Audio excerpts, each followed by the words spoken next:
நம்முடைய விசுவாச கீதங்களிலே 54வது பாடலின் ஒரு சரணத்தை நாம் பாடும்போது ஆண்டவருடைய வார்த்தையை கேட்கலாம்.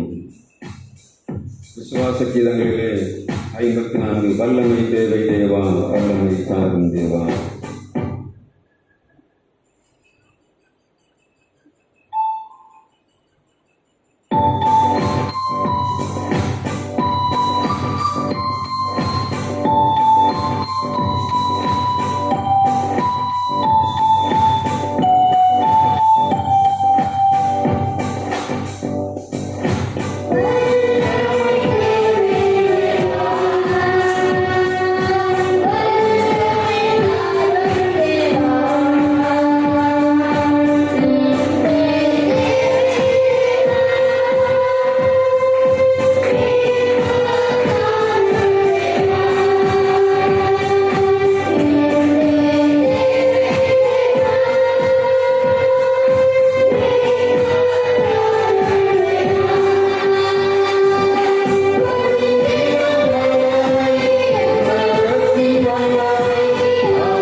செலுத்துகிறோம்.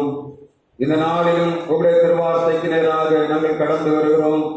எங்களோடு பேசும், எங்களுடைய இருதயங்களை திடப்படுத்தும், எங்களை ஆசீர்வதிக்கும்படியாக உங்களுடைய கரங்களிலே ஒப்புக் கொடுக்கிறோம்.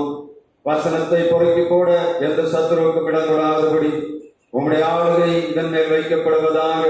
உங்களுடைய வார்த்தை ஒன்றும் ஆவியானது, அது ஜீவனானது, அது கணுக்களையும் கணுவிடைகளையும் ஊடுருவ பாயக்கூடியதாக இருக்கிறது. கர்த்தர் தம்முடைய கிரியை செய்யும்படியாக நம்முடைய கரங்களை எங்களை தாழ்த்துகிறோம். இறைமைந்தனே கிறிஸ்து நாமத்தில் ஜெபிக்கிறோம் எங்கள் ஜீவனுள்ள நல்ல பிதாவே, ஆமென். நாம் வரலாம்.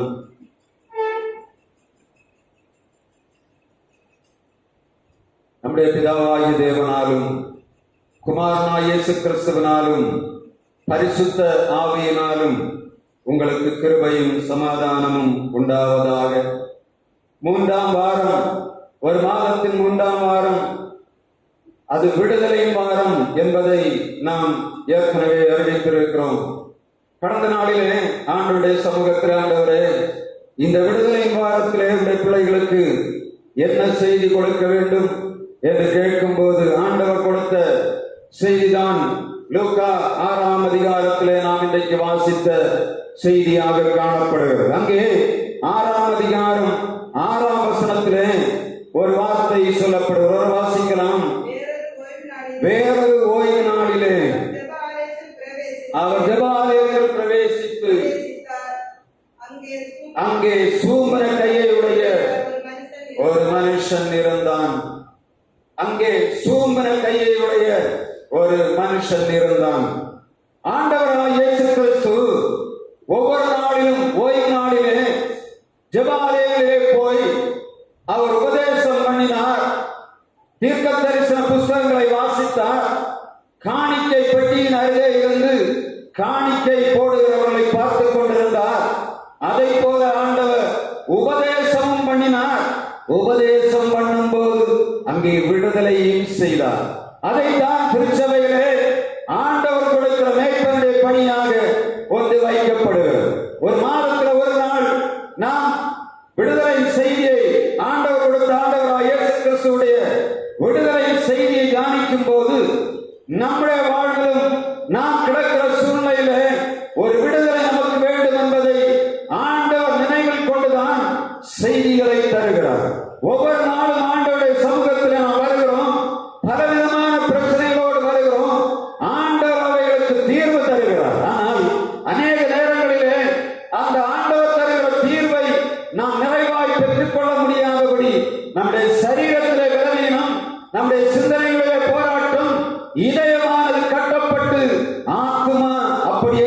மூடப்பட்டு ஒன்றுமே செய்ய முடியாதபடி காணப்படுகிறது. மேய்ப்பனுடைய வேலை என்ன? பிள்ளைகளுக்கு, தன்னுடைய ஆடுகளுக்கு தண்ணீர் காட்ட வேண்டும், அதை மேய்ச்சலுள்ள இடங்களில் நடத்த வேண்டும். அது நோய்வாய்ப்படும் போது அதை காயம் கட்ட வேண்டும் என்பது ஆண்டவர் மேய்ப்பனுடைய கையிலே கொடுத்த பணி. ஆண்டவராய் இயேசு கிறிஸ்துவும் எல்லா காரியங்களையும் செய்தார். ஜனங்களை போஷித்தார், அவர்களை நேசித்தார், அவர்களுக்கு தேவையான எல்லாவற்றையும் செய்துவிட்டு அவர் அதிகாரமுடையவராய் வேதபாரக பரிசேயருடைய கொள்கைகளை அவர் கண்டனம் பண்ணினார்.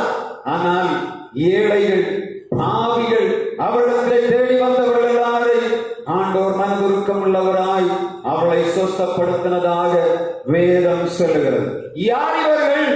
எல்லாம் நொந்து போய் வாழ்விலே ஒன்றுமில்லை என்று கிடக்கிற ஜனங்களுக்கு ஆண்டவராய் இயேசு கிறிஸ்துவ மனதுருக்கம் கிரியை செய்ய வேண்டியதாக இருந்தது.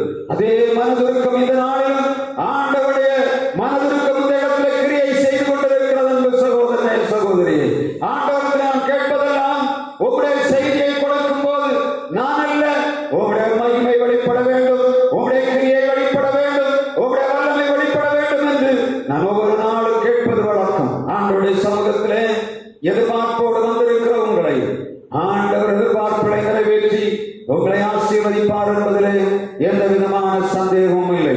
முதலாவதாக நாம் வாசித்த யோபு 2ஆம் அதிகாரம் 1ஆம் வசனத்தில் 10ஆம் வசனம் வரையிலும் ஒரு சம்பவம் சொல்லப்படுகிறது.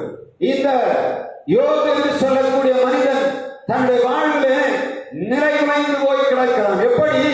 மிகப்பெரிய பணக்காரனாக இருந்தவன், அவனுடைய வாழ்விலே எல்லாவற்றையும் சம்பூர்ணமாய் அனுபவித்தவன், தேவனுக்கு பயந்தவன், அவன் எல்லாவற்றையும் தன்னுடைய கையிலே வைத்து அனுபவித்தவனாய் இருக்கிற நேரத்திலே எல்லாம் பறிக்கப்படுகிறது. அவனுடைய ஒட்டகங்கள், அவனுடைய ஆடு மாடுகள், அவனுடைய நிலவரங்கள், அவனுடைய பிள்ளைகள் எல்லாம் எல்லாவற்றையும் இழந்து போதி சூம்பி போய் ஒரு இடத்திலே உட்காரக்கூடிய சூழ்நிலை உருவானது.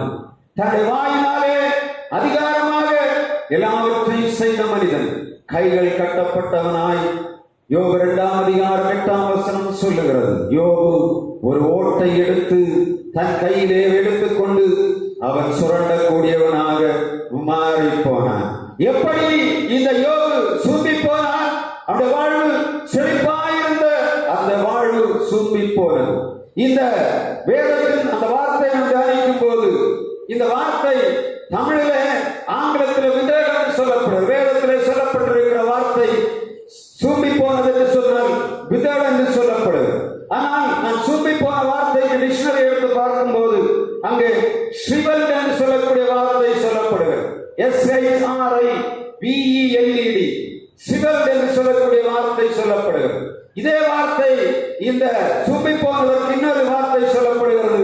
ட்ரை என்று சொல்லக்கூடிய 3 வார்த்தை இந்த சூம்பி போன வார்த்தைக்கு சொல்லப்படுகிறதை நாம் பார்க்க முடியும். நடைமுறை வாழ்க்கையில் ஸ்ரிவல்ட் என்று சொல்லப்படுகிறது, வேதத்தில் விதேகம் என்று சொல்லப்படுகிறது, மனித வாழ்விலே ட்ரை என்று சொல்லப்படுகிறது. ஒரு மனிதனுடைய ஒரு செடியை ஒரு பயிரினத்தை நாம் பார்ப்போம் என்று சொன்னால் முதலாவதாக நாம் அதற்கு தண்ணி விட்டு வளர்த்துகிறோம். வளர்த்தும் போது அந்த செடி கொஞ்ச நேரம் வரும்போது நம்ம நினைப்போம் நல்ல செடி அப்படியே வளர்ந்து வருகிறது. கொலை அப்படியே வந்து நிக்க நேரத்துல வாழைக்கொலை நீங்க பாத்தீங்கன்னா கடைசி நேரத்தில் நல்ல செழிப்பாக வரும்.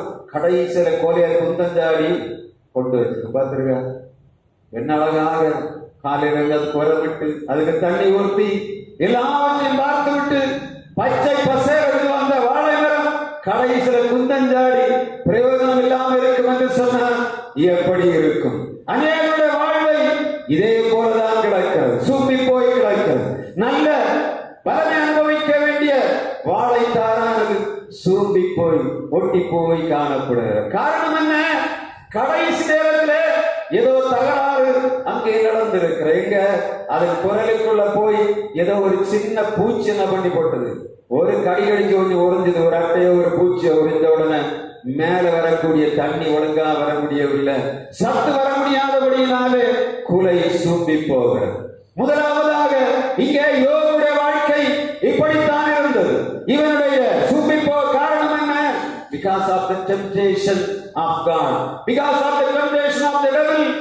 இந்த யோபு இந்த சோதனையினாலே சூம்பி போனவனாக காணப்படுகிறார். நீங்க கவனமா பார்த்தீங்கன்னா யோபுல எந்த குறையும் யாரும் சொல்ல முடியாது.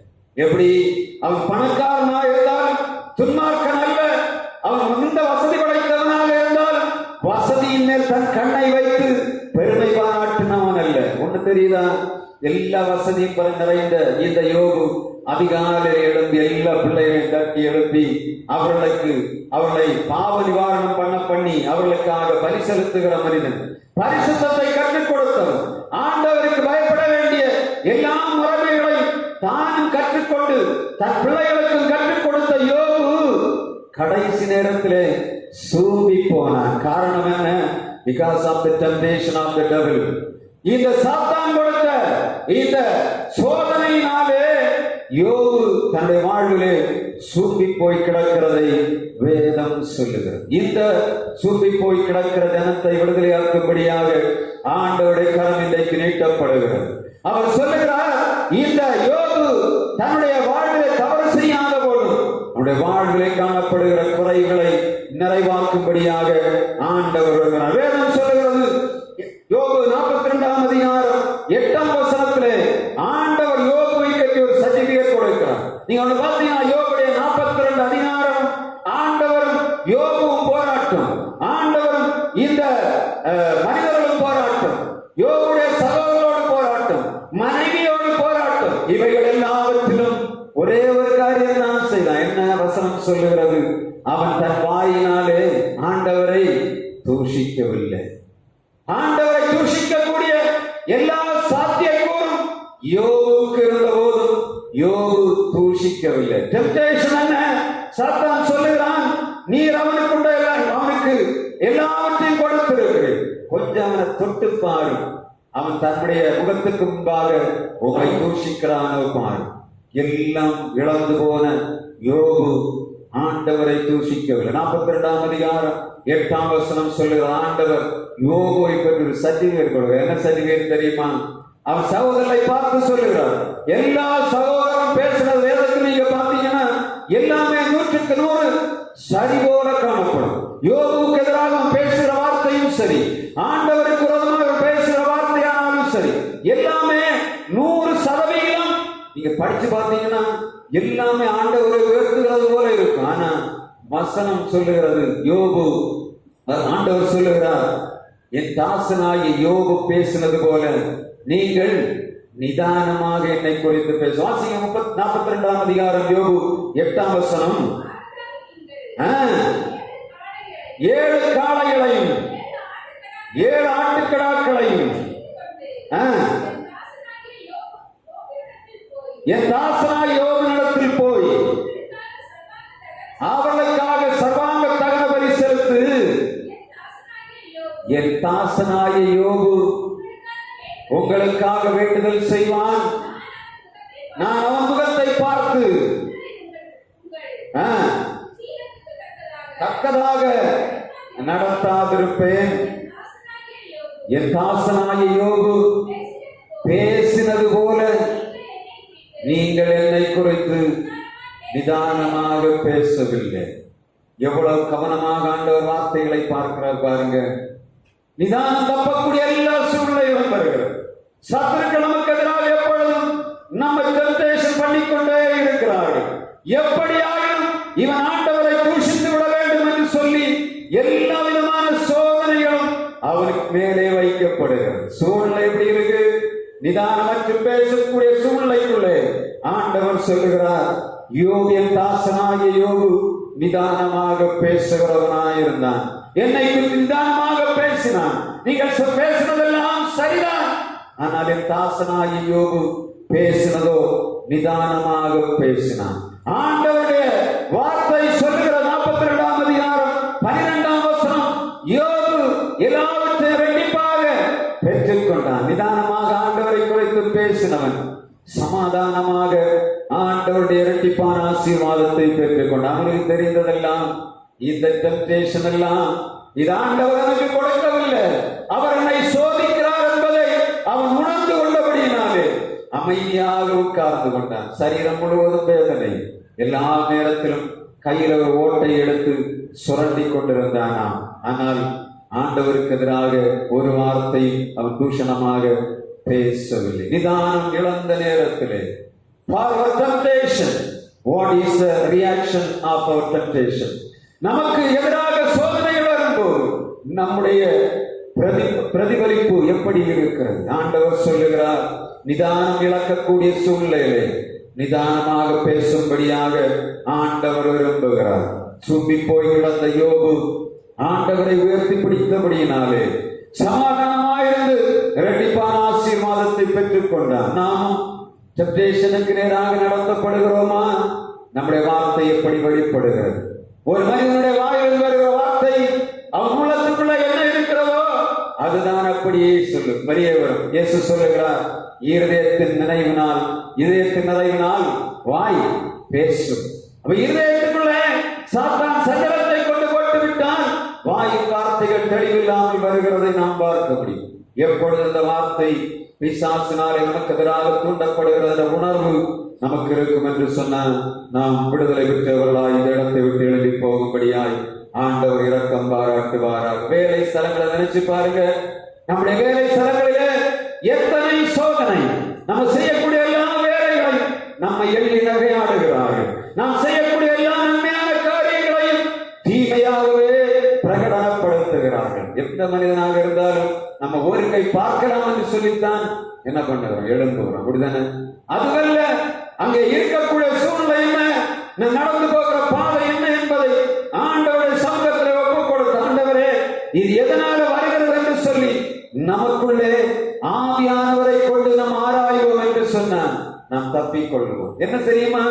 இந்த டெம்ப்டேஷனால் எடுக்கக்கூடிய காரியங்கள் தான் இந்த தேசத்துல கொலைவரிகளை தாண்டவமாடி கொண்டிருக்கிறது. இந்த விபத்துக்கள், கொலைவரிகள், தற்கொலைகள் அனைத்துமே இதை சார்ந்துதான் காணப்படுகிறது. சிந்தனையிலே சொப்பி போய் கிடக்கிற நாம் சொல்ல, ஆண்டவரே இந்த சோதனை ஜெயிக்கும்படியாக எனக்கு வல்லமை தர வேண்டும் என்று நீங்க கேட்கணும். ஆண்டவருடைய சமூகத்தில், ஆண்டவரே நான் அநேக நேரங்களிலே இந்த சோதனையில விழுந்து போகிறேன். ஆண்டவரே அமைதியாக இருக்க வேண்டும் என்று நினைக்கிறேன், ஆனாலும் அமைதியாக இருக்க முடியவில்லை என்று இந்த நேரத்தில் யார் யாரெல்லாம் அந்த இடத்துல உட்கார்ந்து ஆண்டோடு சொல்ல, ஆண்டவரே இந்த ஓய்வு நாளில் அடியனை இந்த கரத்திலே சமர்ப்பிக்கிறேன். ஆண்டவரே எனக்கு வருகிற சோதனையிலே நான் அமைதியாய் நின்று உம்மை துதித்து உயர்த்தி இதில் ஜெயம் பெறும்படியான வல்லமை எனக்கு தர வேண்டும் என்று சொல்லி நாம் ஆண்டவருடைய சமூகத்திலே கேட்கிற நாள்